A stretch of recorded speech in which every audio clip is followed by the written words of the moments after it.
I'm overwhelmed almost with the number of advertisements that focus on cash and focus on how to make more cash. And more importantly, and perhaps more egregiously, is the creation of cash easy money.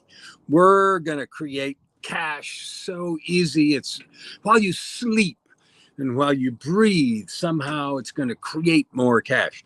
A lot of this focuses on emerging cryptocurrencies and non-fungible tokens and all of the rest of those things. And those are interesting, and they certainly bear some discovery and some discussion. I'm coming to you today from this deck. I'm hoping you can see that spectacular harbor view out there. This is at a beautiful Airbnb where Joy and I and Joy's mom and our Ukrainian guests, Nadia and Veronica, are staying for a couple of weeks. And we've been driving up and down to different places. Monday, we're going to go down to Victoria, which is the capital of British Columbia, and we're going to explore there. Yesterday, we drove down to some smaller towns toward Duncan. And a few days ago, we went over to Tofino, which was clear across the island. That was gorgeous.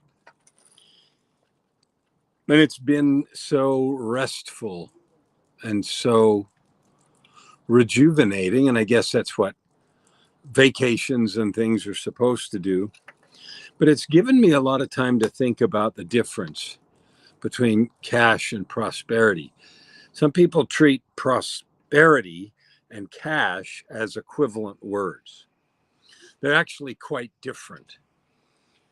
Prosperity and cash is a small subset of prosperity. A very small subset.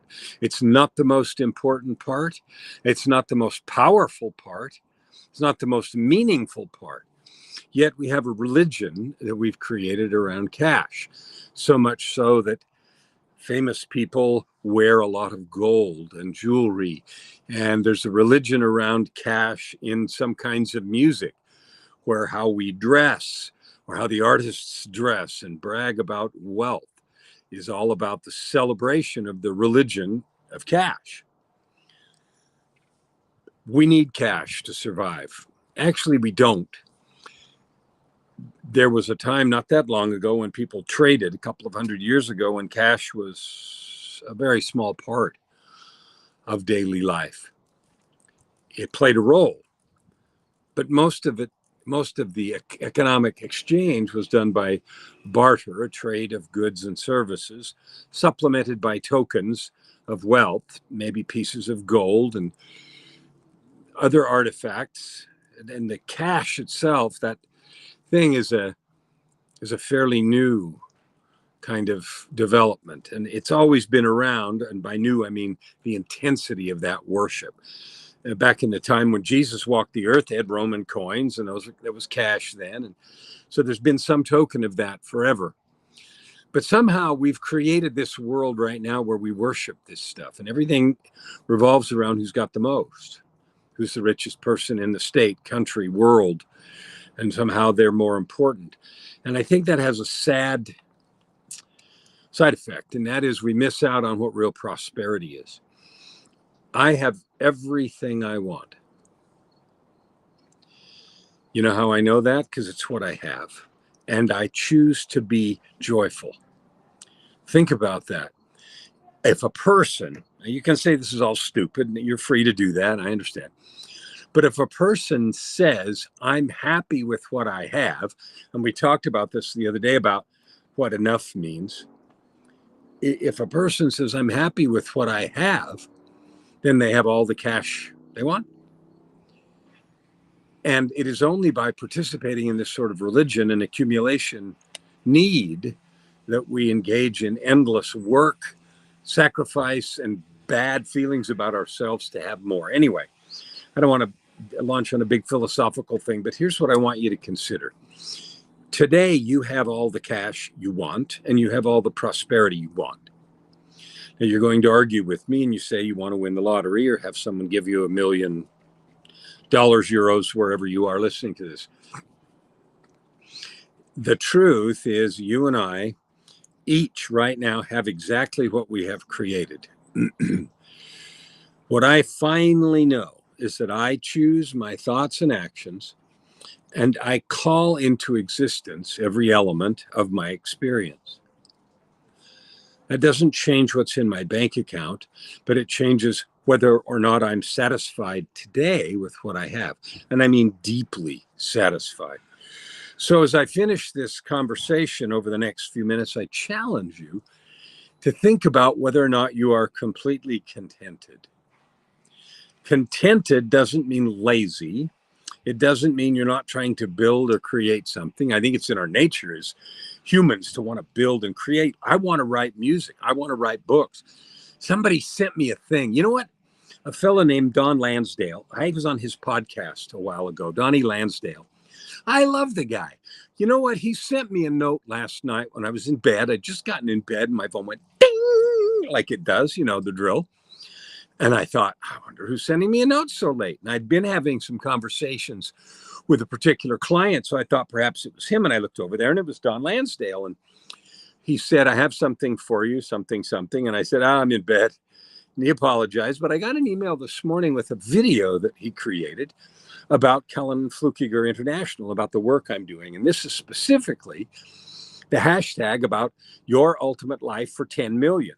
Like my commitment this year, right here, right now, however weird I dance or whatever, is to help 10 million people this year, 2022, in the remaining 4.5 months.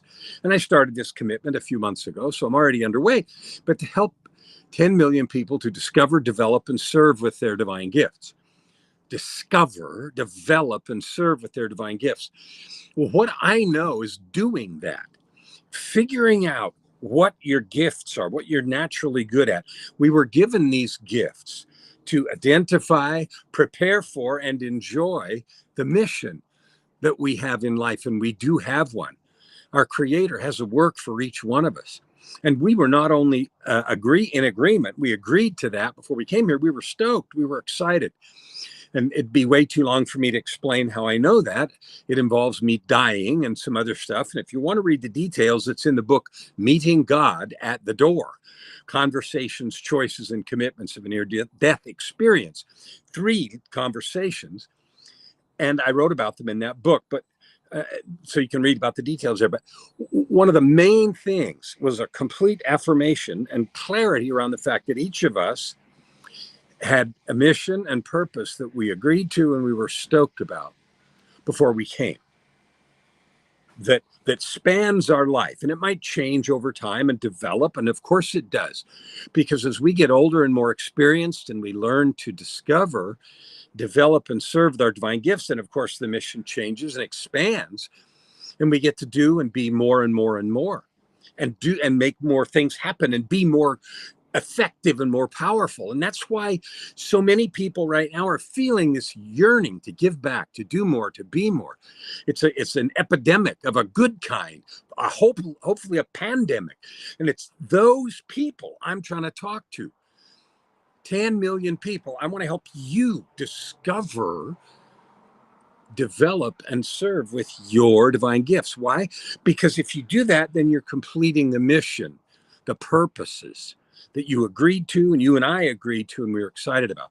I can't think of anything better in the universe to be doing than that. And that's why I started with this idea of cash versus prosperity, because we've gotten sidetracked often on the worship of cash and the things that it buys. But you know what? None of the things that we buy will go with us. The only things that will is our memories and what we've made out of ourselves. So if you develop the divine gifts you have, that skill will go with you. If you develop your intellect and your learning and your ability to love and serve, that will go with you.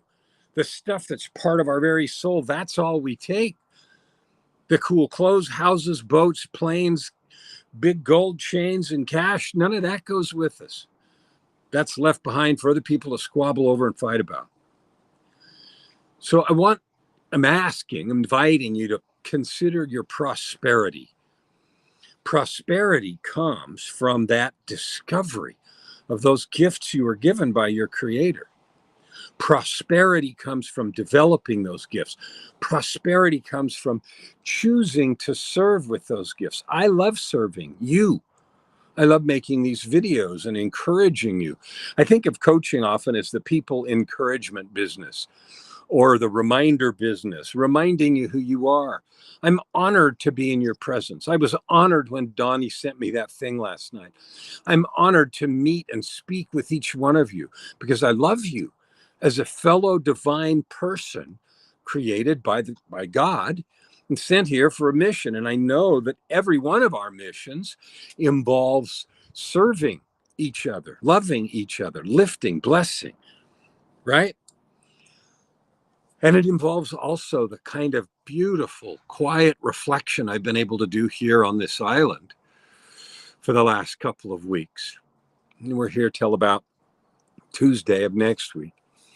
So we've got a few more days. And I am just so thrilled and excited to be able to send this to you, to encourage you, to love you, to lift you, to bless you.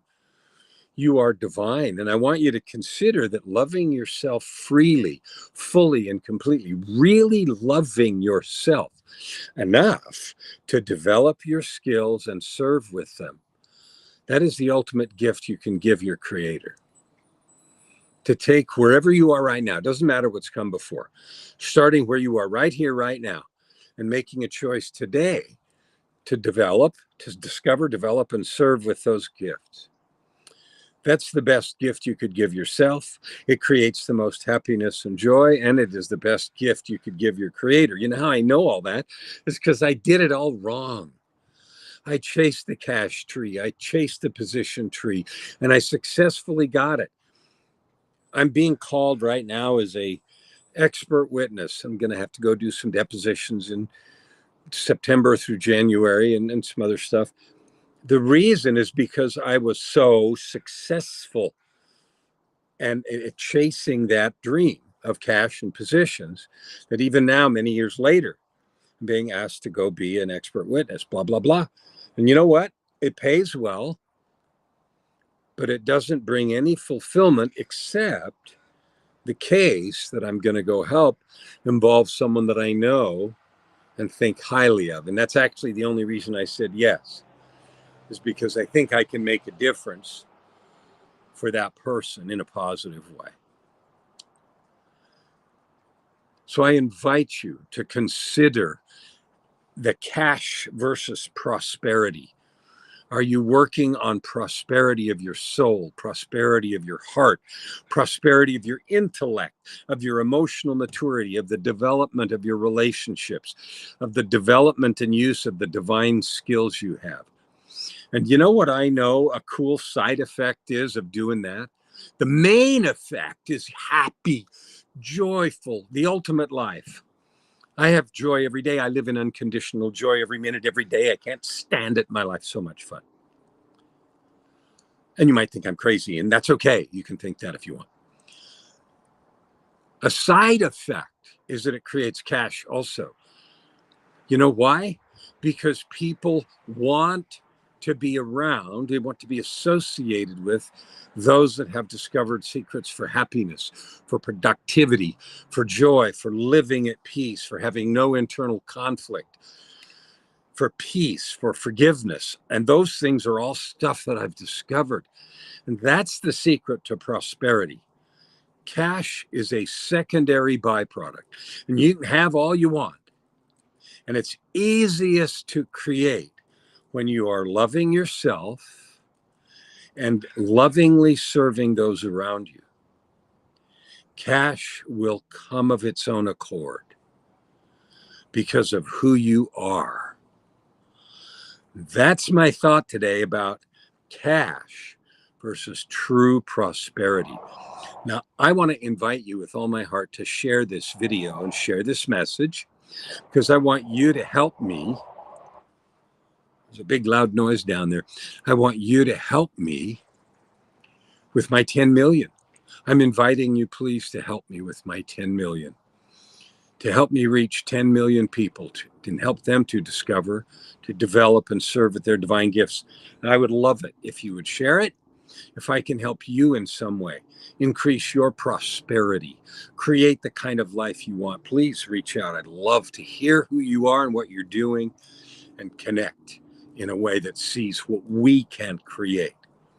Love to you and see you tomorrow.